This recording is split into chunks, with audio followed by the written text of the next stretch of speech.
to the drapes because, of course, I'm painting this big painting to scale, exactly the same size, which is 51.3 inches by 74.8 inches, and I got to know it inside out. So I go to there, to the Sistine Madonna. I want to see if the palette and the folding and all of that is the same. Where was that coming from? Besides looking at the Musée d'Orsay original. This I found interesting, and I did duplicate it with Olympio. And I believe that Manon originally had that pillow coming out like this. You'll see it in the Venus of Urbino, I believe. It's got a pillow here. And so I think it was painted in, and I think then he wanted to have that nice, smooth, high contrast line between light and dark, and so he smudged it out and left that kind of coral hue. So I did the same thing in my painting.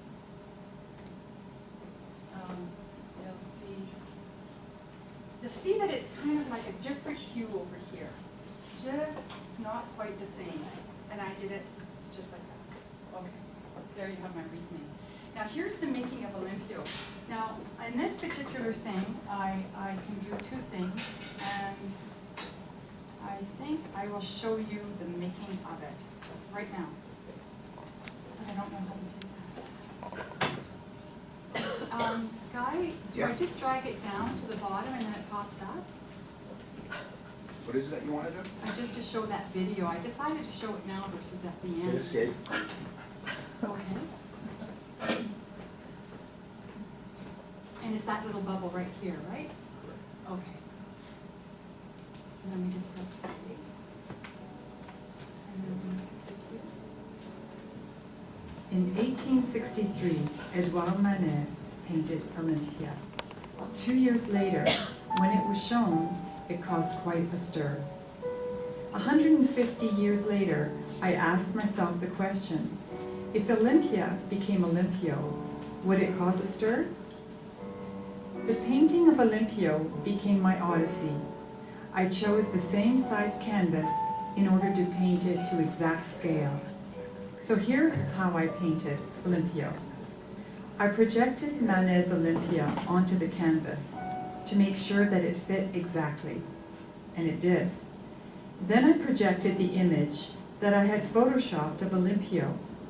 I sketched the main features and all of the elements. And burnt umber started the face. It was followed by burnt sienna, and a French color bought in Béziers, without which the painting could not have been. When I painted his eyes, they scrutinized my painting throughout the journey. The pinks of his back showed skin untouched by sun. By the time I got to his belly, we were off to Paris and the Musée d'Orsay. The Musée has strict rules and regulations for making paintings. Reproductions of the masterpieces are not allowed unless all of the paperwork has been completed. But pencil crayons are allowed. Back home, once again, the painting odyssey continued. There is a ball of coral color over Olympia's left shoulder that I reproduced for Olympio. As far as I can tell, Manet painted the edge of the white pillow, didn't like it, and ragged it off so that a lighter color remains of the original background. So I did what I think he did. And then the green curtains that render the room a stage work started. Onto that went phthalo green, then cobalt, Prussian, cerulean, and manganese, a symphony of blues.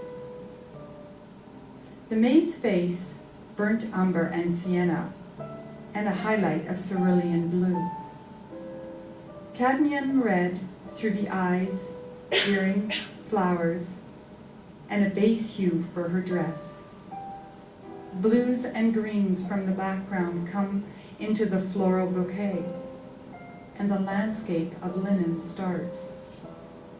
I have closely examined Manet's brushstrokes and marvel at his virtuosity, and spirit of fresh, bold strokes. The cat snaps into reality. The shawl's creamy color demands the tube of French Chauvin once again. I think of ocean waves and sea foam and bring that palette into the linens of the bed sheets. And now the footwear. I think I understand why Manon had one shoe on and one shoe off. It defines the foot. We try several versions and settle on a moccasin. And then it is done. Olympia.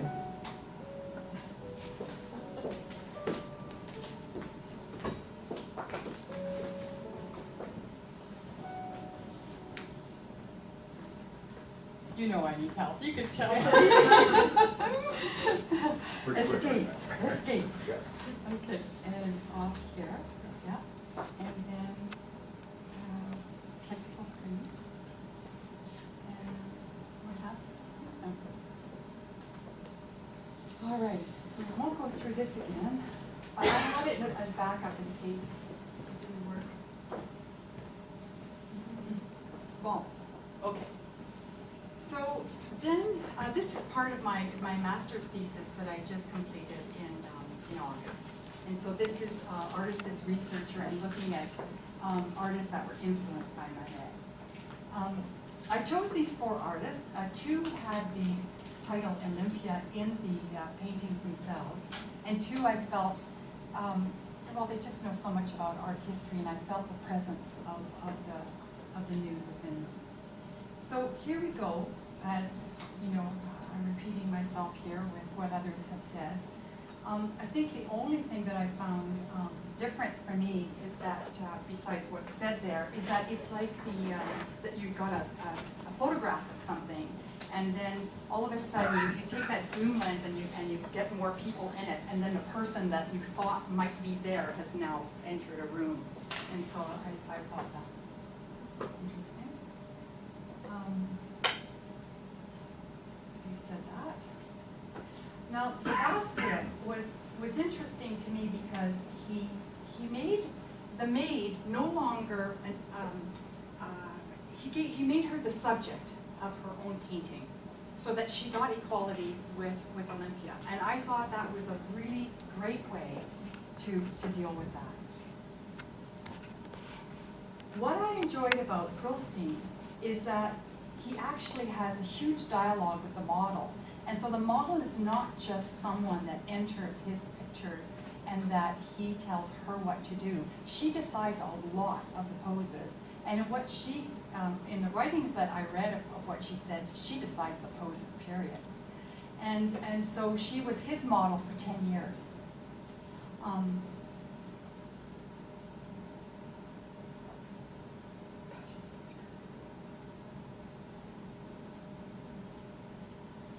Now, Lucian Freud, I just can't get over it. It's just amazing to me. You've got the couch, you've got the draper, you've got the nude, and it's so not Olympia.